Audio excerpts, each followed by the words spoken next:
Tonight, can you allow your heart to slow down just a little? Imagine this. You're sitting by a quiet river in the middle of the night. The breeze gently stirs the tall grass. A small candle flickers, casting soft shadows across the water. There's no noise, just the whisper of wind, a few night insects singing in the dark, and the very gentle rhythm of your own breath. You place your hand on your chest. Feel the warmth in your palm, spreading softly into your heart. As if, for the first time in many, many months, you're finally willing to listen, to let something exhale. Have you ever held on so tightly to something that it wore you down like a hand gripping sand? The tighter you hold, the more it slips through your fingers. But we think, if I just hold on, it will stay. What are you holding inside, without even knowing you're holding? Maybe it's a word never spoken, a person long gone, a dream that's grown cold, or maybe just the weight of having to be strong. Sometimes we mistake letting go for giving up, for failure. But look again, isn't it true that what we refuse to let go of often becomes the heaviest burden? Ajahn Brahm once said, "Letting go is not losing. It's winning against the fear of loss," and Tara Brach whispered, "When we deeply let go and let be, our energy flows freely. We reconnect with our natural aliveness, love, and awareness. When you stop trying to become someone, stop needing to control every turn, the river of life begins to flow on its own, natural, gentle. It doesn't need you to steer it so hard. Sometimes, you just need to let go of the paddle and let the wind carry you. Tonight, by this river, I'm not here to teach or to bring you to any grand truth. I'm just here to tell you a small story about letting go, not to give up, but to come home. Come home to yourself, to the breath that's still here, to life. When you stop gripping so tightly, how far have you come? In your journey of trying, how many times have you looked back and realized, somewhere along the way, you forgot how to rest? Just close your eyes for a few seconds.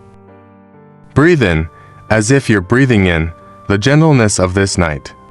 Breathe out, as if you're letting go of one small burden. No need to rush. No need to be perfect, just be true. Let's sit together a while. Let's listen to what your heart has to say when it's no longer covered by worrying, pressure, or unanswered questions. One night, I sat alone on a small balcony. A dried leaf drifted gently from the rooftop and floated down. It didn't rush. It didn't resist. It simply let go, and the wind carried it. I watched that leaf for a long, long while, and in that quiet moment, a thought whispered itself into me. What if I could let go? Just like that leaf, but almost instantly, another voice rose up inside. No, if I let go, who will take care of things? Who will try? Who will keep it all together? Everything will fall apart. You see, we often confuse letting go with giving up. Giving up turns away. But letting go is a return to the simple truth. You don't need to grip anything to be who you are. Letting go doesn't mean leaving responsibility behind. It means you stop straining to hold on to what no longer belongs. In Buddhist teachings, there's a deep word, updan attachment. It's that state of grasping, clinging, identifying with emotions, stories, roles, even pain, and when we attach, we lose freedom, like someone clutching hot coal and blaming the fire for burning them. But when we finally loosen that grip, we feel light. Not because we lost something, but because we stopped carrying what no longer needed to be held. Psychology sees it too. Much of our pain doesn't come from the moment itself, But from resisting the moment, there's a child inside us. An inner child, still trying to control. So it won't get hurt again, it holds tightly to a silent belief, if I relax, I'll be left behind. If I'm not perfect, I won't be loved. So we grow up in armor, always bracing, never softening. Tara Brach says it gently, letting go of control. Letting life be as it is means opening to change, opening ultimately to our impermanence. Letting go is opening to change, opening to impermanence. Because when you're no longer trying to keep everything intact, you begin to be truly present for the moments that actually are. I remember once, I wrote this down, like a quiet note to my own heart. I don't need all the answers, I just need to breathe and trust that I am not alone. From that moment, I began allowing things to just be.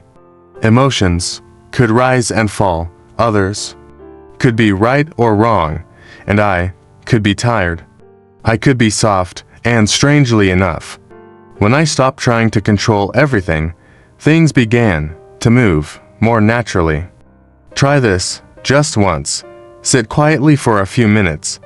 Place your hand on your heart, and gently ask, is there something I'm holding that I've forgotten I'm holding? It might be someone who is no longer here, an old image of who you thought you had to be, a hope that never quite came true. If something shows up, just breathe. You don't need to fix it now. You don't need to let it go right away, just see it. That alone is the first step. Because when you let go, you don't lose, you return. You return to a quiet truth. You are never meant to carry this much. You just need to be, and life will gently hold you. Have you ever woken up in the middle of the night, your heart pounding because of a future that hasn't even happened? It's like your mind becomes a projector, playing reel after reel of what might go wrong. A conversation that hasn't occurred, a loss that hasn't come, a failure you only imagine. You lie there, in the stillness of night. Yet inside, a storm is spinning. The future, still formless, but fear, so real. I remember one early morning, the sky still pale, the world not quite awake. I stood at the window, watching mist drift across the fields. I was anxious about a decision, tangled in what-ifs, spinning through endless what might happen-s. And then, a small bird flew past, unhurried, natural, no map, no schedule, it just flew, and I thought, what if I could live like that bird just for a moment? The Buddha taught that worrying is born of craving and delusion. We want life to go a certain way, but forget. Life doesn't follow our blueprints. Worrying is the mind's way of trying to control what it cannot. It believes, if I prepare enough, I won't suffer, but in truth, we end up living twice, once for what might come, once more for the fear of it. Tara Brach said, the biggest tragedy is not that we suffer, but that we live trapped in patterns that steal our presence. Worrying in just a feeling. It's a habit, a survival response. A part of us once believed, if I don't worry, something bad will happen. Can you feel that part? Can you look into its eyes and ask, has worrying truly protected me, or only made me tired? One morning, I did this simple practice. I wrote down 3 things I was worrying about, and next to each one, I wrote, I don't know the future, but right now, I am breathing. That one line became my anchor.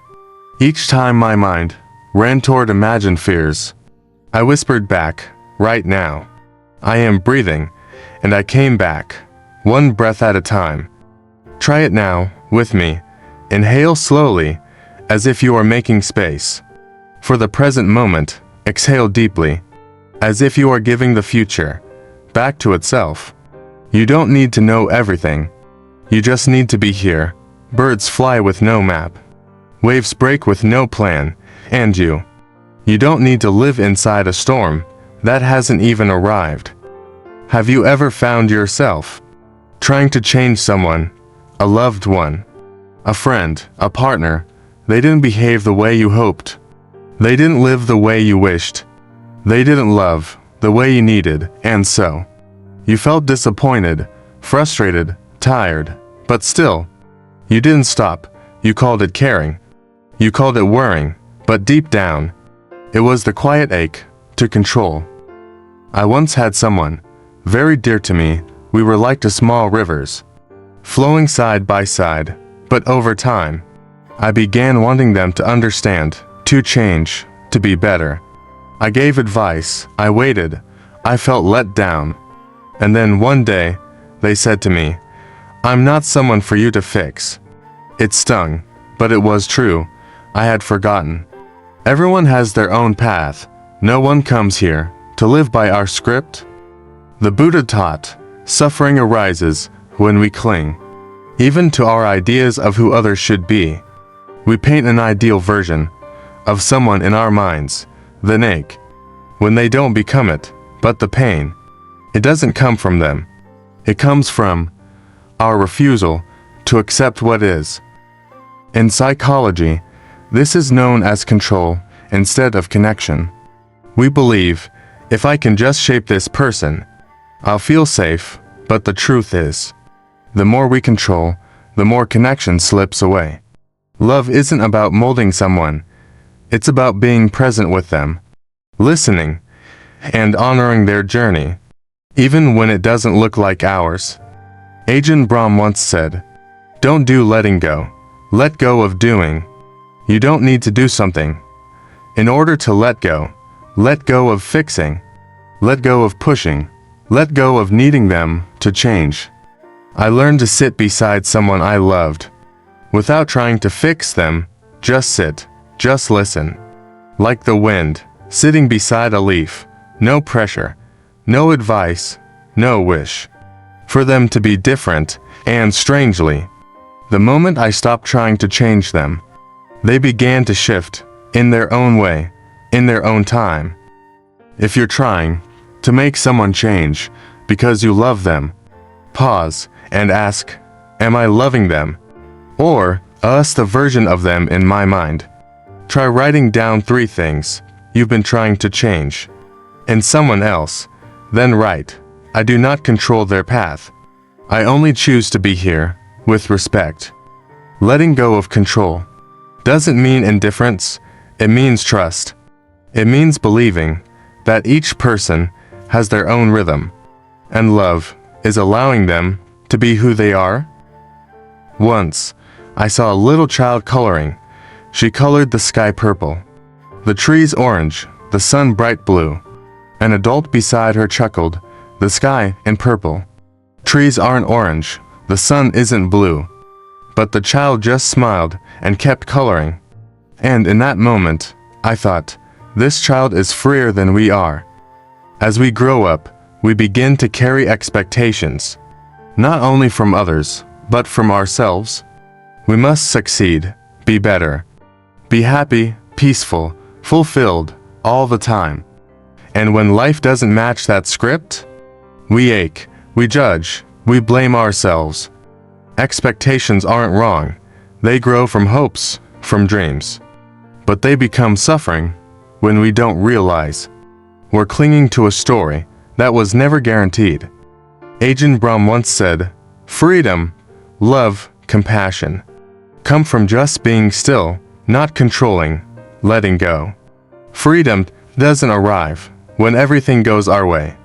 It arrives when we stop forcing life to follow the sketch in our mind. The Buddha taught impermanence. Anicca, everything changes, moment by moment. And from that comes dukkha, the pain of resisting that change.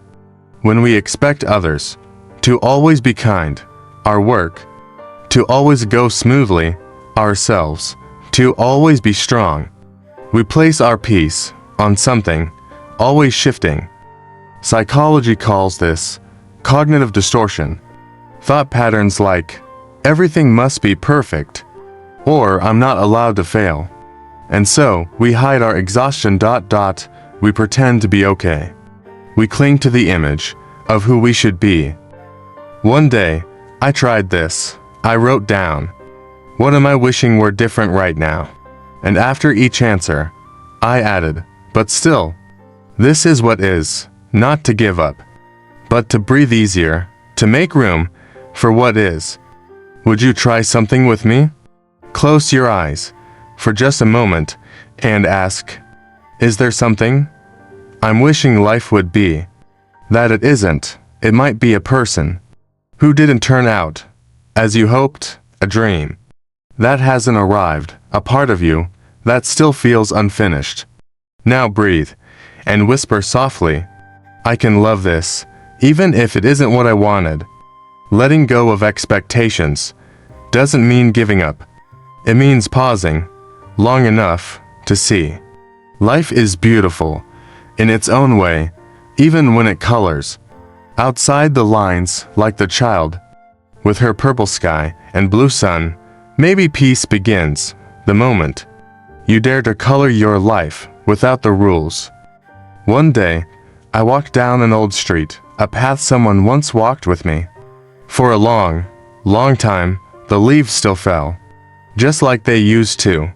The wind still came, soft at dusk, but the person was no longer there, and I stood there, not because I hoped to see them again, but because something inside me was still holding on.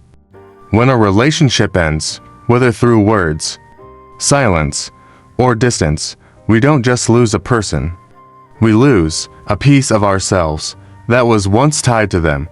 A habit, a look, a we that once existed, and we don't know where to place those pieces. So, we keep them even when they've cracked. The Buddha called this up-down attachment, not only to people, but to memories, to feelings, to the way things were. We don't suffer because of loss alone. We suffer because we can't let go. Tara Brach once said, when we deeply let go and let be, our energy flows freely. We reconnect with our natural aliveness. Love and awareness, letting go, doesn't mean forgetting. It means we stop chasing what no longer wants to stay. We let the past rest and let ourselves keep living. In psychology, this is called ambiguous grief, a sorrow without a clear ending. No funeral. No goodbye. Just absence in its own quiet form. We move through days with a space inside us we can't quite name, and sometimes we feel guilty for beginning to forget.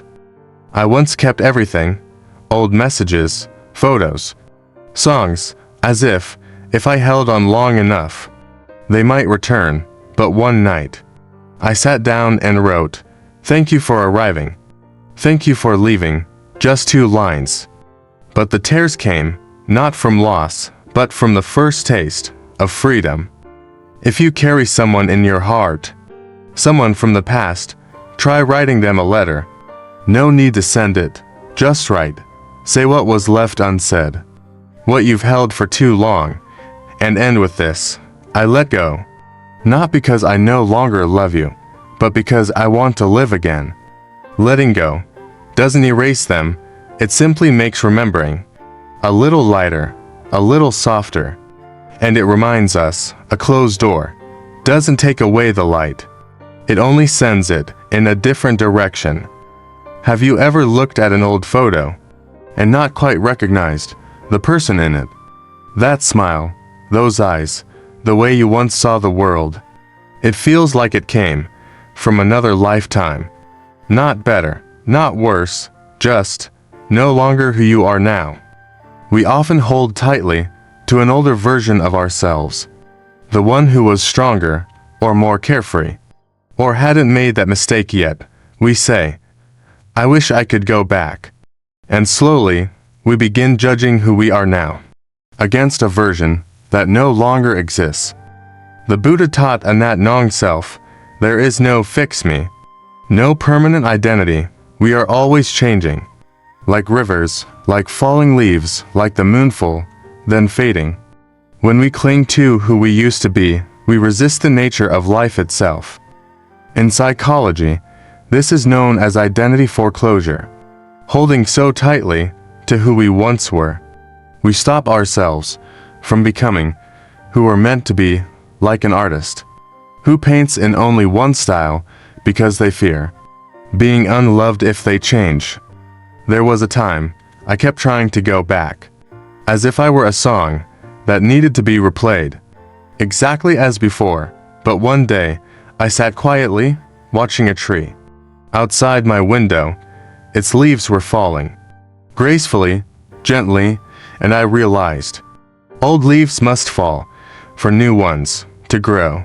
Ajahn Brahm once whispered, let go of doing. Let go of the need to return, to fix. To become who you once were, you don't have to earn your worth. By being your past self, you only have to be here, as you are now, and that is already enough. Try this with me. Sit quietly for a few minutes. Take a piece of paper and write, what version of myself am I still trying to return to? Then ask, what am I afraid of if I don't become that person again? And finally, if I allow myself to grow, what might I gain? Letting go of an old self is not betrayal. It is a deeper act of love, because you're no longer living inside a memory of who you once were. You are living here, now, and that is enough. Letting go of an old self is not betrayal. It is a deeper act of love, because you're no longer living inside a memory of who you once were. You are living here, now, and that is enough. We humans long for certainty. We want to understand, to explain ... to make sense of it all. Because understanding makes us feel in control. It gives us a sense of safety. But life isn't always neat. The Buddha spoke of dependent origination. Everything arises from countless conditions, woven together in ways no single reason can explain. What you are facing today might be the echo of 1,000 threads, intertwining in time, and sometimes, within the not knowing, a quiet door opens. In psychology, they call this intolerance of uncertainty. That restlessness when things are unclear. We feel an urge to figure it out, to know for sure, even when the search only brings more worrying. When we can't sit with the unknown, we miss the life happening right here. I once went through a time where each morning I woke up with questions pounding inside. What should I do next? Why do I still feel stuck? When will things finally be clear? Until one day, I sat down and wrote these words, I don't know. And maybe that's okay. I read it 3 times. And for the first time, my heart exhaled. Ajahn Brahm once said, freedom comes from being still, not from figuring everything out. Freedom doesn't come from knowing. It comes when you stop needing to know. Try this now. Sit quietly for just a few minutes. Place your hand on your chest, breathe slowly, and whisper, there are things I don't know, and that doesn't make me less. You don't need all the answers. You don't need to be certain about everything.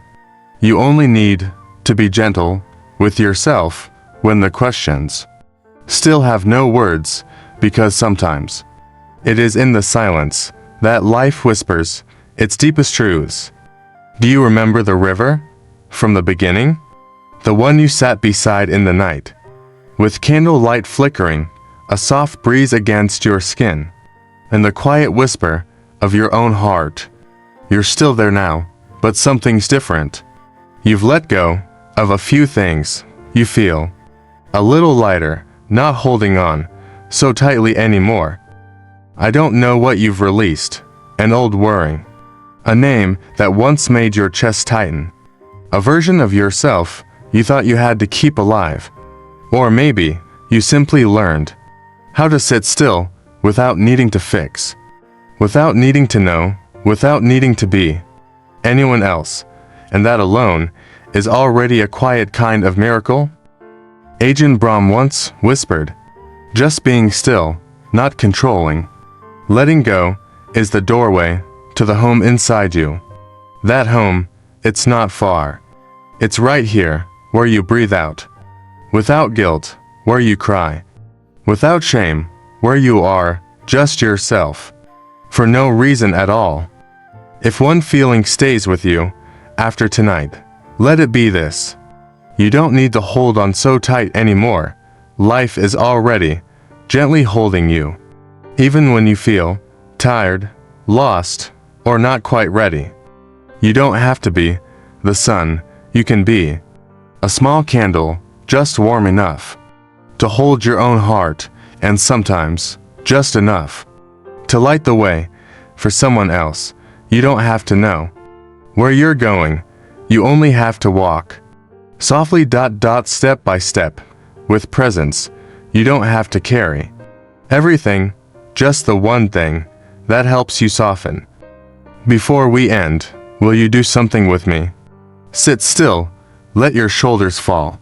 Place one hand over your heart, breathe in, as if you're embracing your whole self. Breathe out, as if you're placing a heavy stone gently on the ground, and smile, even just a soft, quiet smile. You've come a long way.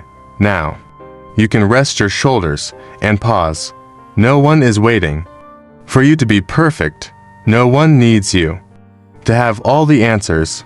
As long as you know how to breathe, how to be still, how to listen to your own heartbeat, that is enough.